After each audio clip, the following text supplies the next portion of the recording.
पिछला हफ्ता काफी अच्छा रहा है इंडियन वुमेन्स क्रिकेट टीम्स के लिए। पहले तो वेस्टइंडीज के यहाँ सामने टी20 श्रृंखला जीती। उसके अलावा अंडर 19 भी एशियन चैंपियंस बन चुके हैं, अगेंस्ट बांग्लादेश फाइनल जीते। और फिर वनडे सीरीज जो है अगेंस्ट वेस्टइंडीज, वो भी बहुत शानदार तरीके से शुरुआत करी। 211 रनों से पहले मुकाबले में भारतीय टीम ने जीत हासिल करी। इसके अलावा बहुत कुछ है डिस्कस करने के लिए। वैसे मैं एक चीज और पूछ लेती हूँ आपसे, वो है कि क्या आप ये जानते हैं कि ऐसा कौन सा भारतीय खिलाड़ी है जिसके नाम रिकॉर्ड टी20 एंड 50 ओवर्स के अंदर है फास्टेस्ट 50 स्कोर करने के लिए? आंसर शो के एंड में बताती हूँ। चलिए शुरू करते हैं weekly show on different strokes.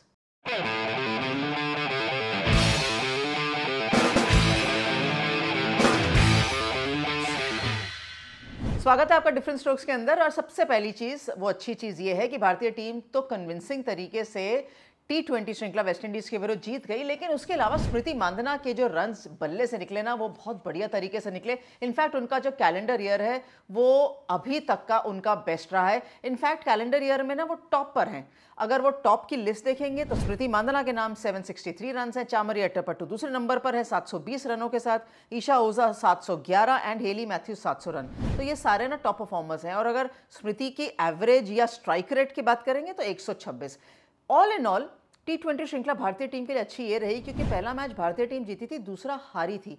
तीसरे में वापस आने के लिए उनको काफ़ी मेहनत करनी पड़ी और 5 साल के बाद बायलैटरल सीरीज, चाहे 1-1 की बराबरी पे हो या 2-2 की बराबरी पर हो, 5 साल के बाद भारतीय टीम वो श्रृंखला जीती है, तो गुड स्टार्ट। इसके अलावा वनडे सीरीज भी भारतीय टीम की शुरू हो चुकी है और 3 मुकाबले जो वेस्टइंडीज खेलेगी ना भारतीय टीम के विरुद्ध, ये मैंने वेस्टइंडीज पे थोड़ा सा स्ट्रेस इसलिए दिया था क्योंकि 3 मुकाबलों के अंदर ना वेस्टइंडीज को पॉइंट ज्यादा चाहिए, क्योंकि वर्ल्ड कप क्वालिफिकेशन के लिए ये तीनों मुकाबले काउंट होंगे। अभी तक इंडिया वैसे तो होस्ट है, लेकिन इंडिया वैसे भी अच्छा खासा पोजीशन पे है, टॉप 4 के अंदर है, तो वो क्वालिफाई कर ही जाएंगे। लेकिन वेस्टइंडीज के लिए गारंटी नहीं है, और खास तौर पर तब जब आपको क्वालिफायर खेलने जाना पड़े और फिर आप आगे पहुंचे, तो सवाल या निशान वेस्टइंडीज के ऊपर है।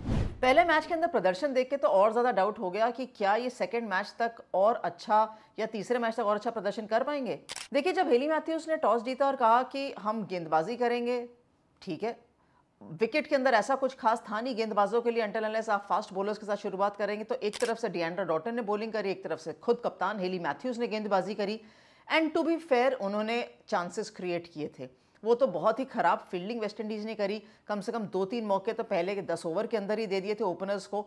तो उसके बाद उनका मैच के अंदर बनना और वापस आना बहुत मुश्किल था।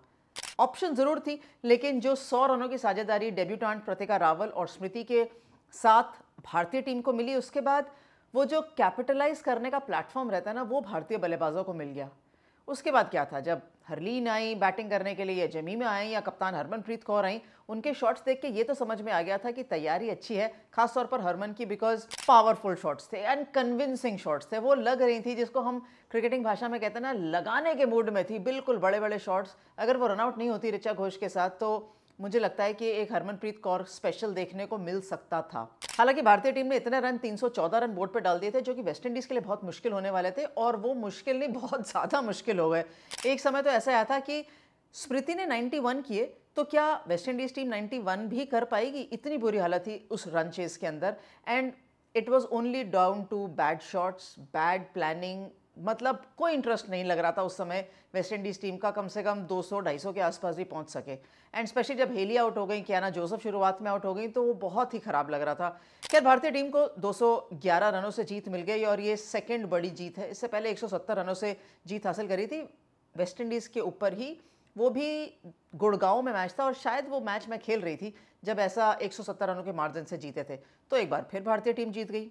अच्छा ये था इस मैच में कि रेणुका सिंह ठाकुर को 5 विकेटें मिली और लगातार उन्होंने 8 ओवर डाले थे। जब उनसे बात करी थी, जब मैच खत्म हुआ था, तो इंटरव्यू में मैंने उनसे ये पूछा था कि ये it comes down to what, तो उन्होंने कहा कि मैंने बहुत फिटनेस करी है, जो कि उन्होंने करी है। इंजरी से वापस आने के बाद 1-1.5 साल लग जाता है वापस फ्लुएंसी में आने में। उनकी पेस तो बहुत ज़्यादा नहीं बढ़ी, लेकिन कम से कम कंसिस्टेंसी बढ़ गई है, और 8 ओवर का स्पेल डालने के बाद तो डेफिनेटली वो जो स्किल लेवल है या जो फिटनेस लेवल है वो टेस्ट हुआ। तो अच्छी चीज़ है कि उनको प्लेयर ऑफ द मैच भी मिला और परफॉर्मेंस भी अच्छी गई। चलिए अब देखते हैं वर्ल्ड ऑफ विमेंस क्रिकेट में इसके अलावा क्या चल रहा है। जब इंग्लैंड साउथ अफ्रीका के दौरे पे थी, तब टी20 श्रृंखला तो थोड़ी सी कीनली कंटेस्टेड थी, लेकिन वो फिर भी इंग्लैंड के नाम चली गई।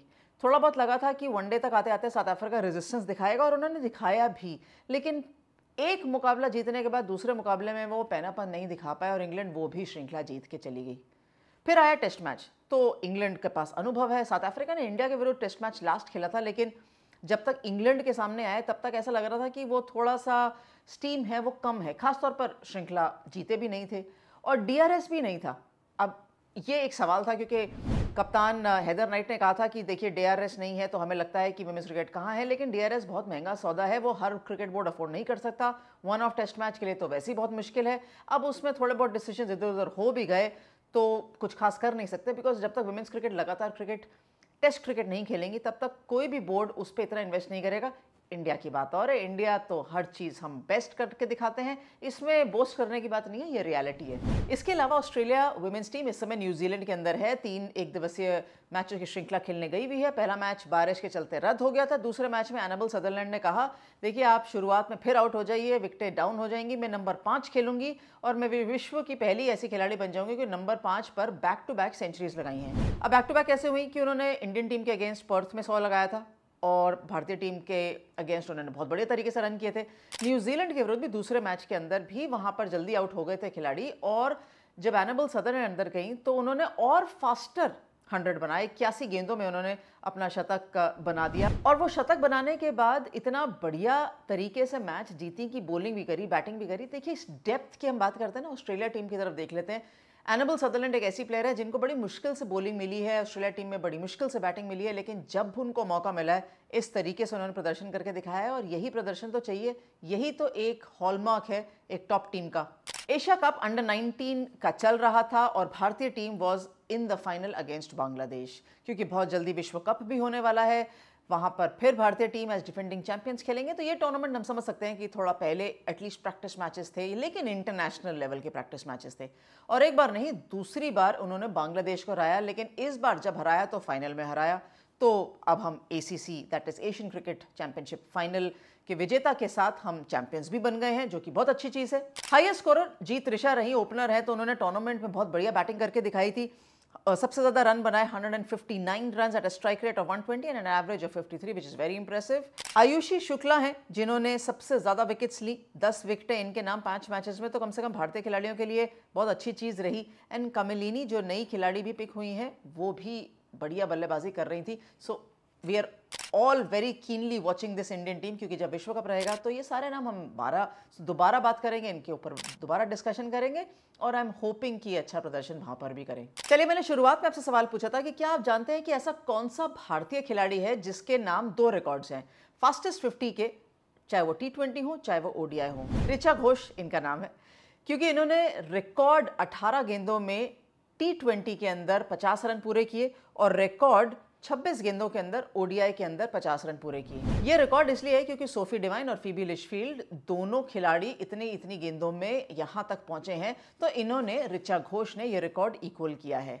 इनके लिए ये श्रृंखला बहुत बढ़िया रही। T20 के वनडेज के अंदर भी अच्छा शुरुआत कर चुकी हैं, but Richa Ghosh is a champion. भारतीय टीम वेस्ट इंडीज के विरुद्ध श्रृंखला खेल रही है और हो सकता है जीत भी जाएगी, लेकिन क्या चीजें हैं जो आप देखना चाहते हैं वेस्ट इंडीज टीम से? भारतीय टीम से तो देख ही रहे हैं, और अगर वेस्ट इंडीज के साथ इंडिया का भी नाम जोड़ देंगे तो भी बता सकते हैं कि इंडियन परफॉर्मेंसेस और किस तरीके से अच्छी हो सकती हैं। Thanks very much for watching different strokes.